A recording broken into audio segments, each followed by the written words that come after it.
our Christmas series, we've been going through some of the themes of Advent, and I get to preach about hope. And Bob set it up last week, talking about joy and how hope and joy are linked and really cannot be separated. And so I want to start just by kind of talking about hope a little bit. The world seems very unstable right now, does it not? I mean, it seems like it's almost unraveling. Everything we've known is just kind of upended. And it seems more unstable than it's ever been.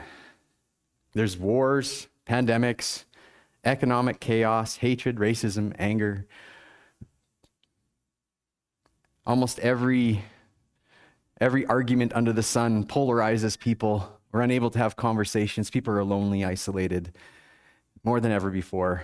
Despair and depression have set in at record numbers and have been for many years. The world seems broken, out of control in some ways, confused, lost, and without hope. And to top it off, it feels like we're surrounded by evil, injustice, things that make our hearts hurt, things that make us upset. How can that be? How can they do that? How can he or she do that? Are they getting away with it? All of these things affect our hope. We can't help it. It's kind of the human experience. And so today, really just want to answer one question. How can a person have hope when the world is falling apart? When everything we know and is just in a whirlwind? And so here's one of the things that I think we need to think about in order to have hope in an unstable world. Our experience of life has hidden its inherent difficulty. Since World War II ended, things have been pretty smooth in the world. So my generation, probably the boomer generation, Gen X, Gen Y, and Gen Z, we've had it pretty good. Life's been pretty smooth. We could pretty much do what we want here in the West. Not all over the world, for sure, but in the Western countries. It seemed like we'd conquered nature. We've conquered gravity. And the illusion that somehow we've conquered the human condition with civilization and new ideologies and ways of treating people. And so, life's been pretty smooth. But that isn't the experience of human history.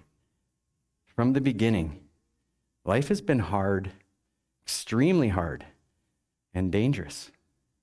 Raiding parties at any time. We don't have to go back very far. The world has always been a dangerous place. Nature, right? You go back in some of the writings, I think it's Martin Luther was talking about being in the forest. He was just petrified, right? But we have this sense that we've conquered everything. And so when things start to unravel a little bit, it shakes us to the core. And we wonder what's going on. And then there's technology. What technology brings is this promise of a better life. Something, we're getting better. We're getting better and better. Better technology, right? And then there's this idea that humans are getting better too. And so it really to kind of disrupt our souls when we see things like Russia invading Ukraine or some of the things that have happened in Africa over the last few decades, or famines, or climate disasters, right? It's like, whoa.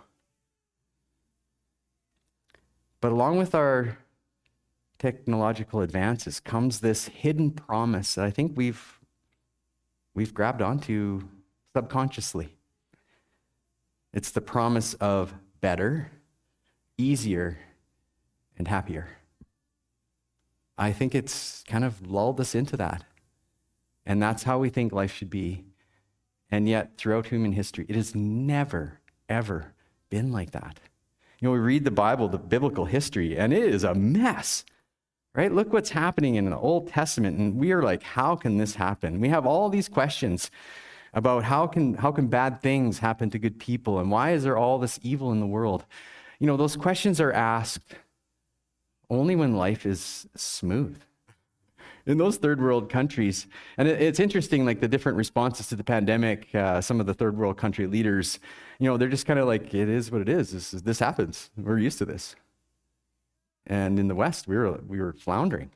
What do we do? Our lives are threatened. We thought we kind of conquered this kind of stuff. And it comes back to this idea, yeah, we've bought into this or agreed to this lie that life is always going to get better, it's always going to get easier, and it's always going to get happier. And if we're not on that track, well then what's wrong? I'm doing something wrong. Or then we go to God and go like, where are you? You kind of dropped the ball here, right? And so hope in an unstable world, well, that's pretty tough. And yet, when you look at the early church, that's what they were in, right? The early church began in Jerusalem, which was under the power of Rome. A foreign power had subdued it, right? The Jews were in a bad spot. Hope had been crushed. The Romans crushed everything. Things were tough, and a Roman soldier could make you do anything. And it was hard times. They were oppressed. This is where the church began, in this kind of situation. And it didn't take long before, when the church exploded, and we read it in Acts, it didn't take long before persecution followed. And things were difficult.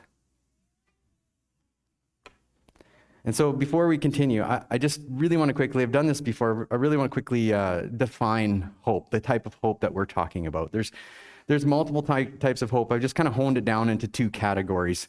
The first is common hope, and the reason I call it common hope is that it's the human experience. We need hope. We need common hope. This is a gift from God. So common hope is just simply this desire for something better, right? Something in us. There's this hope. Right? It's always future-based. Like hope is always future-based, right? You can't hope for something in the past. It's past. It's done. There's no hope there. And then there's this anticipation of its possibility, right? So that's common hope, and we need this. We have hopes and dreams, right? For our kids, for our lives, for our church, for our neighborhood, for whatever. We have lots of hopes and dreams, and those are important. They help us. But here's the thing about common hope. It's centered on uncertain future. We have very limited control of those hopes actually coming true. So in essence, they're a little bit like wishes. And this limited control in some cases is actually no control. We're just hoping against hope, right? So you have something outside, a wedding outside. I've been doing quite a few of those over the last few years. Everyone likes the outdoor weddings these days, and so they're just desperately hoping that they get a nice day, but no control, right? It's out there, so just anxiety, right? Oh, I hope. But common hope is important. But the absence of common hope, if we don't have this just common hope that humans need, we end up in despair, anxiety. You actually can't live without this common hope. The human spirit is crushed. And so a little bit of what we're talking about it is part of the common hope. But mainly I want to talk about Christian hope. So there's another kind of hope that we are given, actually. And this is different. It's not uncertain. This is a confident expectation of a better future. And how can we be confident? Well, the certainty comes out of, it's based on the object of the hope, Jesus himself, and God's promises, and his track record, who God is what makes this hope a certain hope. And it rests on the character of who God is and what he has done for us. And in the absence of Christian hope, what we have is uncertain future again. So we're back to just common hope. So God has given the world this beautiful gift of common hope, but he's also given his people another gift, and it's Christian hope. And when you become a Christian, your common hope actually needs to flow out of your Christian hope. Because if they get reversed, then you're back into uncertainty and what that brings. So our base text here, we have a few texts that we're going to go through, but our base is found in 1 Peter. And I really love the language that Peter has here. And so it's 1 Peter chapter 3. Actually, you know what? I think it should be 1 Peter chapter 1. It says 3 on the... Yeah, it is actually chapter 1, and it's verses 3 to 9. Praise be to the God and Father of our Lord Jesus Christ. In his great mercy, he has given us new birth into a living hope. That sounds pretty awesome, right? A living hope. Through the resurrection of Jesus Christ from the dead. See what he's done there? He's juxtaposed some things. Jesus Christ from the dead, living hope, resurrection. All of these themes give us this, what it's called living hope, and he's going to go on to explain that now. And into an inheritance that can never perish, spoil, or fade. This inheritance is kept in heaven for you, who through faith are shielded by God's power until the coming of his salvation that is ready to be revealed at the last time. In all this, you greatly rejoice. Though now, for a little while, you may have had to suffer grief and all kinds of trials. These have come. So he's given us an explanation why we have hardship. These have come so that the proven genuineness of your faith, of greater worth than gold which perishes even though refined by fire, may result in praise, glory, and honor when Jesus Christ is revealed. Though you have not seen him, you love him. And even though you do not see him now, you believe in him and are filled with an inexpressible and glorious joy. There's the link. Hope, a living hope, fills us with inexpressible joy. For you are receiving the end result of your faith, the salvation of your souls. And so in answering our question, like how do we get hope? How do we have hope in an unstable world? This is the first one. This is the first thing we need to understand. As a Christian, you are born into a living hope. See, hope doesn't come from inside. It's not something you conjure up. It's not a feeling that you have that fades in and out. You're born into it. Now, how can that be? Well, that's because the hope actually belongs to God. It doesn't belong to you. It doesn't come from you. It doesn't come from your belief. The hope is already there and has been. Right? Since Jesus was resurrected from the dead, that hope has existed. It's there all the time. Now, when it fades in our lives, it's not the hope that's fading, it's our focus. And we'll get to that a little bit. It's because we've strayed away from the hope that is constant and always there, because we're born into it. It's fabulous. This hope never fades, never abandons us. Secondly, or this is how Peter has kind of described this living hope. Things for us to think about, to understand about this hope is that there's an inheritance for us. There's something waiting for us that's good in the future. Something better is coming. This is where this hope is based on. It's this future hope. Because Jesus was resurrected from the dead, this hope is living. And it's continuing on, and there's something ahead that is better. That's awesome. And it's kept for us, right? He says he's kept for you in heaven. It's like, what? This is awesome. So there's an inheritance for us. And then through faith, we are shielded by God's power through this whole thing. Is that not like, for me, that sounds awesome. I need this. I need this shielding. Like, really? Through our faith, we're shielded by God's power. So that's part of this living hope, understanding that God cares about you, that he's involved in your life. He hasn't just sent you on this journey of life and said, go get him. I'll be back later, right? He's present. that God's power is always present with us, shielding us, guiding us, leading us. Part of the hope that we're born into. And Peter is setting this all up because he said there's going to be trials. Your hope is going to get tested because life's hard. I remember growing up and like when you're young, everything's in front of you, right? So this hope comes pretty easy not for all young people, but we deal with lots of young people who do not have hope. But in my experience, there was always this, the next, right? So the first thing I kind of remember was driver's license. You get your learners, right? When you're in Alberta, it's 14. So this is absolutely crazy, right? You're 14-year-olds driving around. It's like, oh.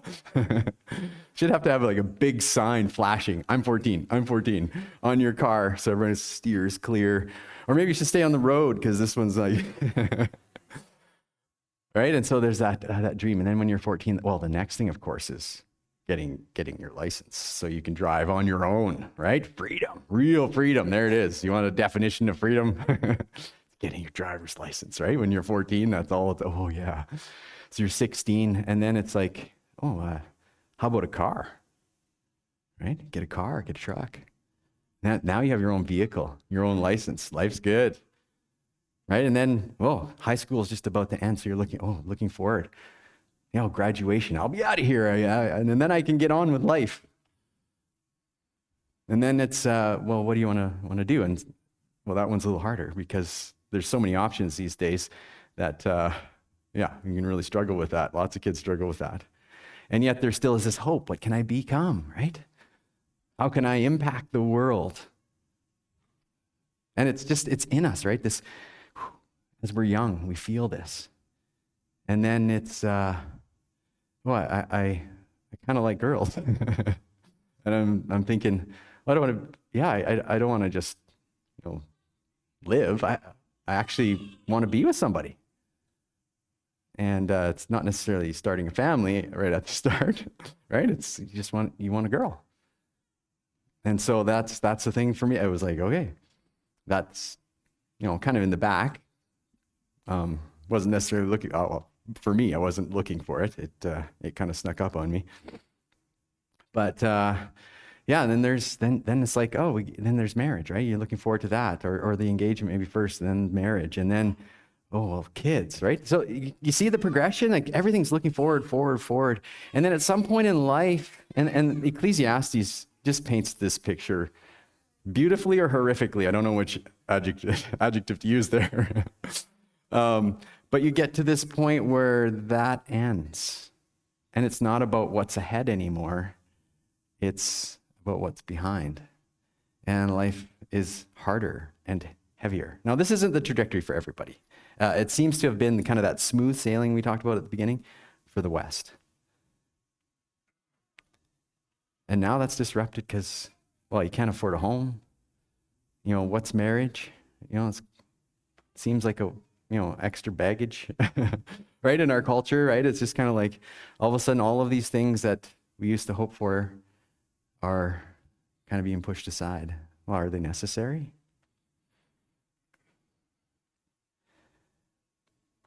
And so hope starts to dwindle pretty fast when the smoothness that we expected starts backing up.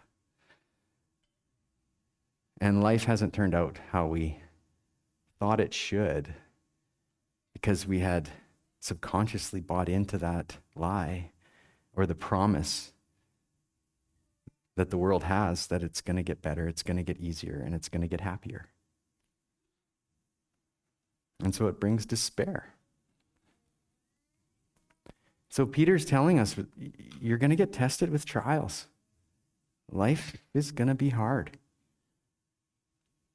But through the testing of these trials, or through the testing of your hope, faith is actually going to be strengthened and built, right?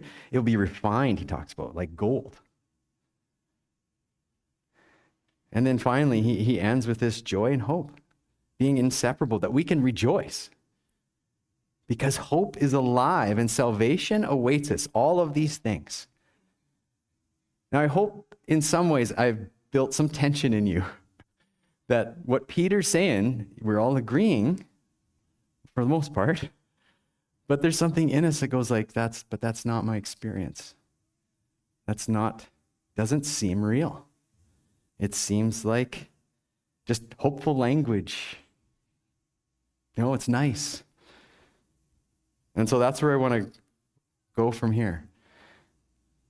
How do we have this kind of hope? How can Peter talk like this? See, Peter's having a rough go. He gets to write one more letter, but after that second letter, he's crucified. He's martyred. And so I just want to dig into this. Like, if this is true, really, then how come I struggle with hope so much? Hope seems to be elusive at times, maybe a lot of the time. So I just want to focus in on a few things here. First of all, I think that hard times, Peter talks about it testing, but hard times, so sometimes we fail the test, right? Let's just be honest. Maybe lots of times we do. But hard times threaten to devour our hope, right? Especially if it's really difficult. It seems to just like devour us, swallow us whole in this darkness. That's what it seems like when we're going through some really heavy hardship, right? Even the lighter things just throw our hope out of whack. And we're like, where did it go? This hope that the Bible talks about seems to be supposed to be this consistent hope, and yet my experience is here like this, kind of like all over the place, right?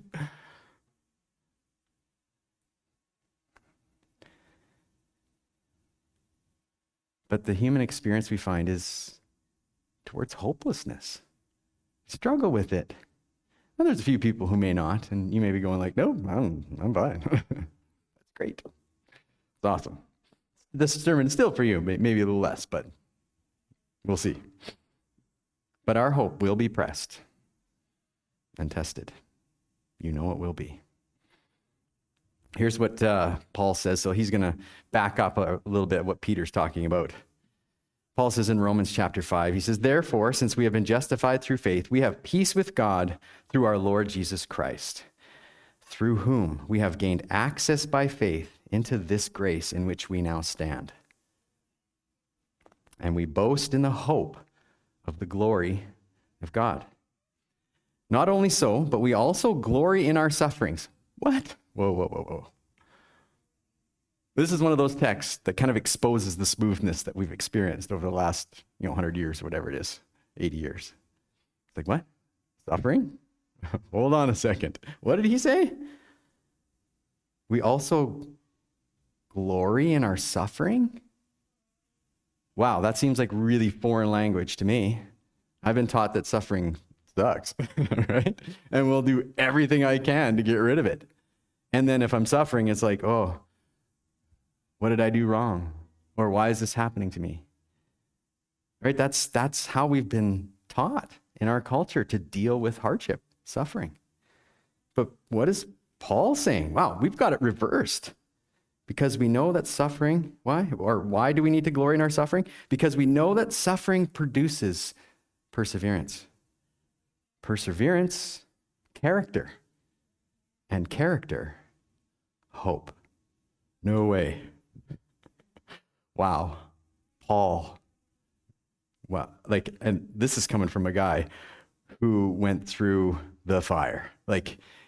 Paul had probably the hardest life that you can imagine as a Christian. And he had it pretty good before that. But he gave his life to Jesus and suffered incredibly for it. And this is what he is saying. Let's just put this in his perspective. His suffering. Paul's saying, my suffering produced perseverance. My perseverance produced character. And the character that was built in me has produced the hope in which I stand. That's Paul. Wow. And hope does not put us to shame because God's love has been poured into our hearts through the Holy Spirit. Again, this is this living hope through the Holy Spirit who has been given to us. So this is why we do need these. We need to think about suffering differently. These trials are going to come. We need them. Suffering is going to come. If it doesn't, we're not going to have hope produced. I wish there was another way to do that, right? It's like, I don't know. But there isn't. Hope is produced. And if you think about it, that's when we hope the most, right? And yet at the same time, is not hope dangerous? Isn't it? Have you ever thought about that? I have lots of times, especially when people come to see me and they're really struggling. In my mind, I'm going like, how dangerous is the hope that I'm offering them? How dangerous is it to place your hope in something? Because it's pretty easy, right, to hope when things are good. But man, when things are tough, hope can be dangerous, because what if it doesn't turn out? What if that hope gets crushed? Then what? And we feel like it's even worse than if we didn't hope it at all. So what Paul is saying here, I think, is really important. We need to put it in our tool bag or spiritual purse. I don't know, whatever. We need to have this. We've got to change our perspective of hardship and suffering. All right. You're like, boy, we're having fun at church today. Okay, let's next thing. All right. Okay, next part here. So if hard times threaten to devour hope, smooth times lull us into misplacing our hope. Because it's not pressed, it's not tested during this smooth time. And so our hope very easily shifts without us even knowing it. We still, especially as Christians, we still talk about our hope being in Jesus. And yet, when you look at your life, your hope is elsewhere. So it could be in your wealth or your health, possessions, your family, your kids, your spouse, your retirement funds, in democracy. Really? It seems to be unraveling these days. Politics. If we just had the right leader in there or the right party, everything would be better. Economic systems. If we just, had the right economic system, then we'd be all good. Right? It's the lie that we think that we can solve the human condition with these earthly things, or the right ideology, or the right system. And so we deceive ourselves until it begins to unravel. And hardship comes and exposes that misplaced hope. And I think this is where we are. I think, especially like for me, like I've had to go through this. This has been hard. My hope has been constantly misplaced. Life has been pretty smooth.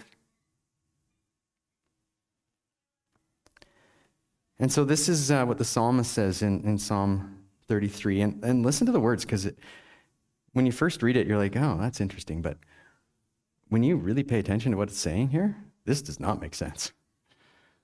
Starting in verse 16. No king is saved by the size of his army. Really? What if your army's massive? No warrior escapes by his great strength. This is not how humans think, by the way, right?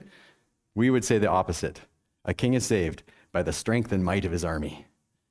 And a warrior escapes because of his great prowess and abilities. That's human. But God's like, no, you don't understand. If your hope is in your army, if your hope is in your own strength, salvation does not come through that. A horse is a vain hope for deliverance. Despite all its great strength, it cannot save. So he's going through all of the things of the day that made you feel secure, right? That value that we desperately long for and search for, security. But the eyes of the Lord are on those who fear him, on those whose hope is in his unfailing love, to deliver them from death and keep them alive in famine. We wait in hope for the Lord. He is our help and our shield. Ooh, wonder where Peter got that from, right? In him our hearts rejoice, for we trust in his holy name. May your unfailing love be with us, Lord, even as we put our hope in you. So what the psalmist is doing here, he's trying to help the reader shift their focus away from the things that bring you security and peace and hope, and shift them over to, no. None of those things save you. You actually don't have control over those outcomes. It's just an illusion. You might think you do, but it's nope. You don't. Very limited control, and that brings some anxiety in us. And that's why our hope needs to shift to God, his unfailing love. So it's not that he's just everywhere and big and powerful. It's that his love is unfailing. So our hope needs to be in his unfailing love. All right, lastly, I alluded to it a little bit here, our shifting focus. So we're born into this living hope. It seems elusive. Our hope gets misplaced or threatened to be devoured. And so here's where I think we need to land. See, our hope falls prey to where the focus of our life is. That's what the psalmist is getting at. Wherever the focus of your life is, your hope is going to be derived from that. And so this is so important.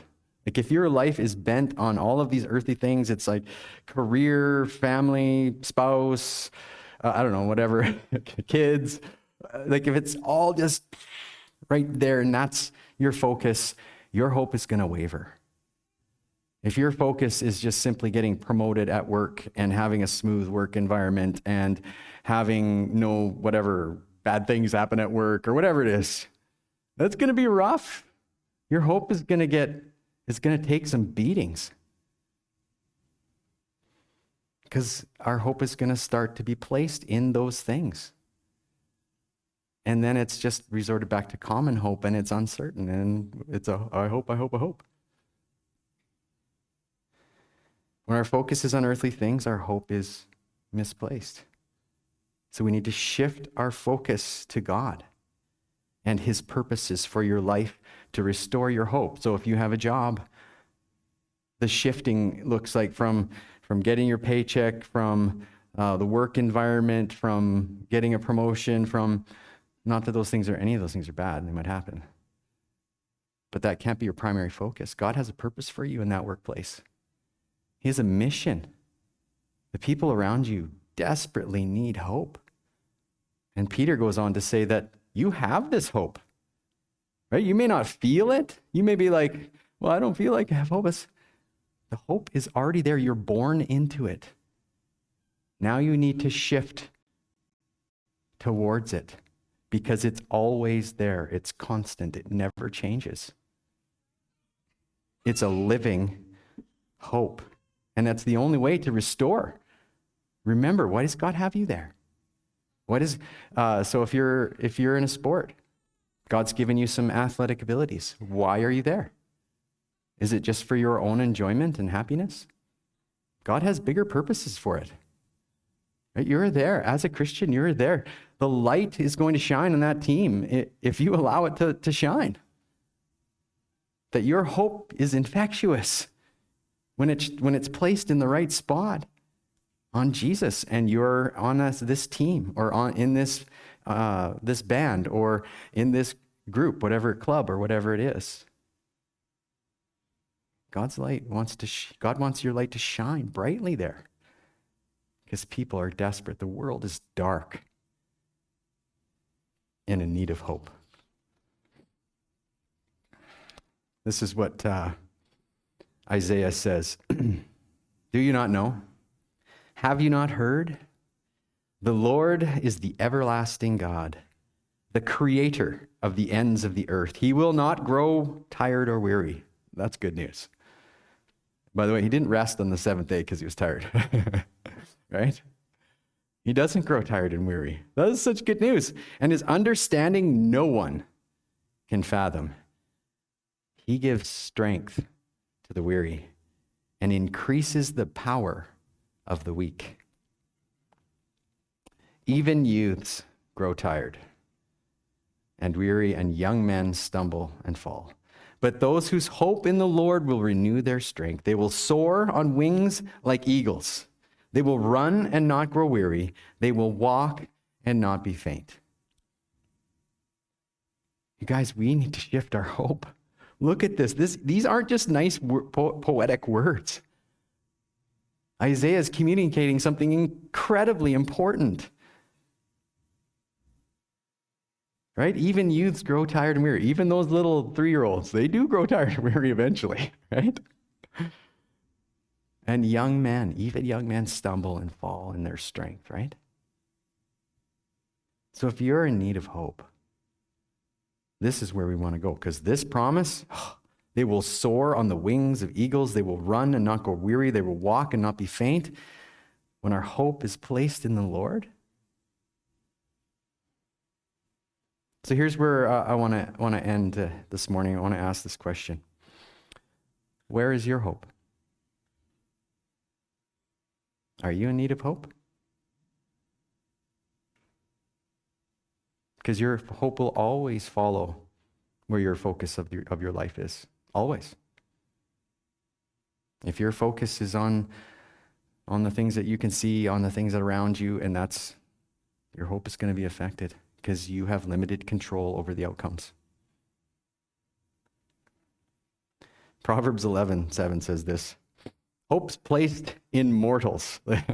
Sometimes I love how blunt Proverbs is. So hope's placed in mortals die with them. All the promise of their power comes to nothing. And put this into the perspective of Paul in writing to the Colossians, in Colossians chapter, that should be Colossians chapter 3, verse 1-4. Since then you have been raised with Christ. Set your hearts on things above, where Christ is seated at the right hand of God. Set your minds on things above, not on earthly things. He's giving us, it's not that we just ignore the world. That's not what he's saying. He's saying there is an order here. Firstly, on the things of God. Secondly, on the things around you. For you died, and he gives a reason. This is why. You died. You don't belong to yourself.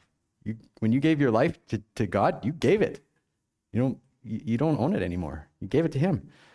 Set your mind on things above, not on earthly things, for you died, and your life is now hidden with Christ in God. When Christ, who is your life, appears, you will also appear with him in glory. Again, this is feeding that living hope, right? There's something better coming in the future. And our minds need to constantly go back to that, shift back to that, because, the human experience is continually away from that and to the things that you can see. Are you in need of hope? Hope that is certain can only be found in one place. Because hope was born in Bethlehem. God becoming one of us, right? God with us, Emmanuel. He actually became one of us. Knowing that there's nothing you can do to get to him, he came to us. This is fabulous. There's no other story or religion where it isn't us trying to get to whatever deity or whatever we're supposed to get. This is the only one where God himself became. It's the only time God has become anything. He became human. Jesus was God in the flesh, fully man, fully God. And he came because he knew we couldn't get to him. There's no hope there. Trying to get your life in order and live that life just so you can get to God. It doesn't work that way. God came to us. So our hope is placed there, right? Because you've been born into that hope. Are you in need of hope? Hope in God. That's where it is. That's, in essence, that is the whole message of hope. And it's summed up in Psalm 43, right? And actually Psalm 42 as well. Where the psalmist is going like, what is going on in my soul? And he preaches to himself this little sermon. And he says this numerous times throughout these two psalms. Why, my soul, are you downcast? Why so disturbed within me? Put your hope in God. That's the message. That's the remedy. Are you in need of hope? That's where your hope needs to go. It's a living hope. This Christian hope. Your hope can't be consumed by just the common hope. It's not enough. And God's put that in, weaved it into the world that it's just not enough to have common hope. And we can see it all around us. It's not enough. We need something that is certain. Put your hope in God. For I will yet praise him. So he's not praising him yet, right? He's preaching to himself, going like, you need to get your hope in the right spot. Then you'll be able to praise God. Put your hope in God. For I will yet praise him, my Savior and my God. Let's pray. Heavenly Father, thank you for this hope. Thank you that we're not just set adrift just to kind of figure it out for ourselves. Thank you, Lord, that you sent your Son in the form of a baby of all things, a helpless infant. Incredible. You did this for us because of your unfailing love. Lord, we need hope. We need to take our eyes off the instability all around us. And we need to put our hope in you. So, Lord, help us. We need it. We need your help. We just so easily get distracted, and the focus of our life so easily turns towards self.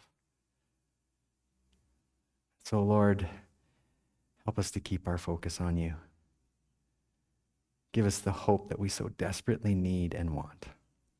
And then, Lord, give us the words and the ability to share that hope with other people when they ask, where did this hope come from? Like, what do you have that I don't? Enable us, Lord, to look to you and to give a reason for that hope. We pray all these things in Jesus' name. Amen.